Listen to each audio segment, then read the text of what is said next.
तो आज मैं बहुत ही प्रफुल्लित हूँ और मैं अपना सौभाग्य मानता हूँ कि सूर्य रोशनी के इस एक्सपेंशन प्लान में मैं सम्मिलित हुआ हूँ।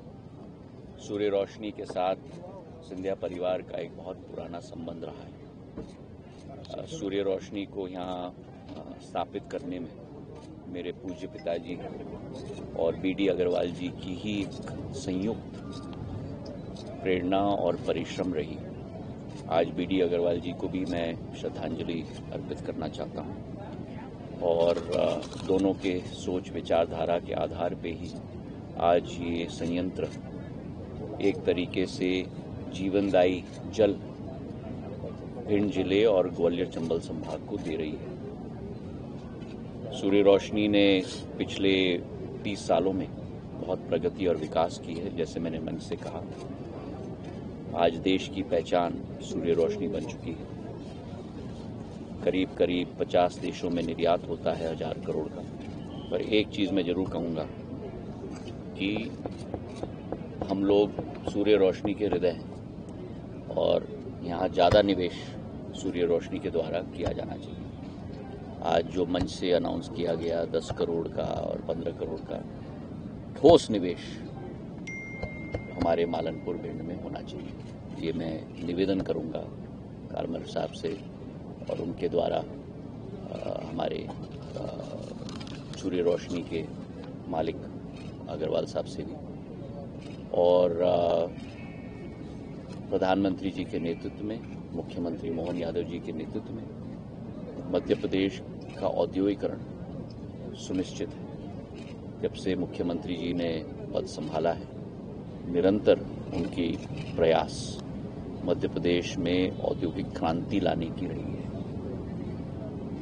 हर क्षेत्र में रीजनल समिट्स, विदेश में रोड शोज, देश के कोने कोने में रोड शोज। अभी असम होके आए थे, उसके पहले मुंबई में थे और मोहन यादव जी के साथ मैं संपूर्ण रूप से ग्वालियर चंबल और मालवा के विकास के लिए संकल्पित हूँ। हमारी यही कोशिश है संयुक्त रूप से उनकी और हमारी, और उनके नेतृत्व में भारतीय जनता पार्टी की मध्य प्रदेश सरकार में कि रोजगार के अवसर ज़्यादा से ज़्यादा हमारे युवाओं के लिए उत्पन्न हो पाए। इस सफ़र में मेरे मंत्रालय के द्वारा भी मैं कुछ सोच रहा हूँ। अधोसंरचना ग्वालियर में हम लोग ने तय कर ली है। रेलवे स्टेशन की, एयरपोर्ट की, पानी की योजना की, एलिवेटेड रोड की, शैक्षणिक संस्थाओं की, 1000 बिस्तर की अस्पताल की। अब औद्योगिकरण 2.0 या मैं कहूँ 3.0 के लिए ग्वालियर चंबल तैयार है। औद्योगिकरण 1.0 माधव महाराज के समय में हुआ था, जब उन्होंने जीडी बिरला जी को ग्वालियर में आकर्षित किया था।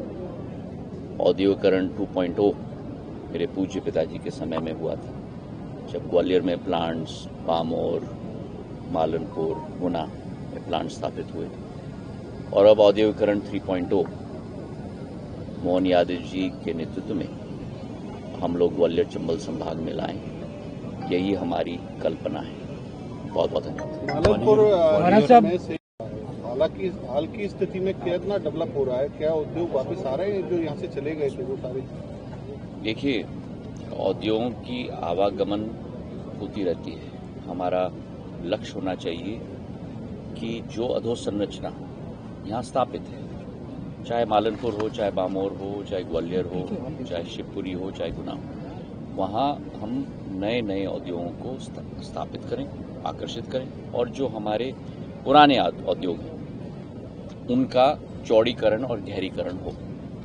और द्वितीय श्रेणी के उदाहरण आपके सामने सूर्य रोशनी के रूप में बैठी हुई। महाराज, जिस तरह से आपने वोकल फॉर लोकल की बात कही, तो आप सबके प्रयास से ऐसा महसूस माना जा सकता है कि मालनपुर वोकल फॉर लोकल का लीडर बनेगा, केंद्र शक्ति बनेगा एक मालनपुर और बानपुर मिलाकर। मालनपुर वोकल फॉर लोकल केवल नहीं, लेकिन जो मैंने मंच से कहा, भारत में बनी हुई, भारत के लिए बनी हुई, विश्वव्यापक उत्पादन, जो प्रधानमंत्री जी सदैव कहते हैं, सबसे सस्ते दाम में अंतर्राष्ट्रीय की सबसे अच्छी क्वालिटी, ये हमारा उद्देश्य होना चाहिए। और वो हर मैन्युफैक्चरिंग सेक्टर में यही हमारा उद्देश्य होना चाहिए। और सरकार की जिम्मेदारी है कि निजी क्षेत्र के साथ भागीदारी लगाकर उस लक्ष्य की पूर्ति हम करें।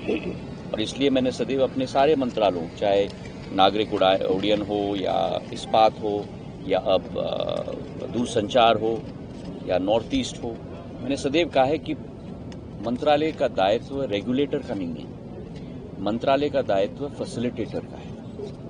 क्योंकि जब साथ में हम लोग काम करेंगे तभी वो संभव हो पाएगा। महाराज परिवार ग्वालियर नहीं, मैं तो कहूँगा पूरे संभाग में मेरा दायित्व है। और जैसे मैंने इन्वेस्टर कॉन्फ्रेंस में अनाउंस भी किया था, 2,500 करोड़ का अडानी डिफेंस प्लांट शिवपुरी में स्थापित हो रहा है, 1,000 करोड़ का स्टील प्रोसेसिंग प्लांट गुना में स्थापित हो रहा है। और वैसे ही जैसे मैंने आपको कहा, अब मुझे सब कुछ मत कहलवाओ कि कुछ चीज मैं अपने हृदय के पास रखूं। जब तक वो पुलाव पक जाए, उसमें थोड़ा मैं दम लगाऊं, उसके बाद तो आपके लिए खोलूं मैं, ताकि उसकी खुशबू आप सूंघ पाएं। बहुत ही यार कम हो चुकी है, इतना बड़ा एयरपोर्ट बना हुआ है, फिर भी कमी है। जो मेरे हाथ में था मैंने करके दिखाया। आपका हाथ का मोबाइल एक कंप्यूटर से भी ज्यादा रफ्तार के आधार पे चलेगी। आपकी संपूर्ण जीवन की आवागमन इस छोटे से डब्बे से आप कर पाएंगे। चाहे इस डब्बे से आप कुछ लेना चाहते हो, ज्ञान के रूप में, सूचना के रूप में, या आप इस डब्बे के जरिए विश्व को कुछ देना चाहते हो, मार्केट कनेक्टिविटी के आधार पर। और वो सब उसका मैं सरल रूप में समझा दूं, उसका चौड़ीकरण भी होगा। मतलब ये जो माइक है जो आज सीमित है, इसका चौड़ीकरण होगा तो ज्यादा से ज्यादा कंटेंट इसके द्वारा आएगा। और दूसरा, इसका गहरीकरण भी होगा। अनेक चीजें जिसकी आप कल्पना भी नहीं कर सकते आप, internet of things, machine learning, artificial intelligence, वो सब 6G के पूर्ण रूप से महत्वपूर्ण भाग होंगे। महाराज साहब, यहाँ पे ITI इंस्टीट्यूट की डिमांड बढ़ रही है। RTI शिक्षण संस्थान को जब वे मानव संसाधन मंत्री थे, सबको यहाँ लाए।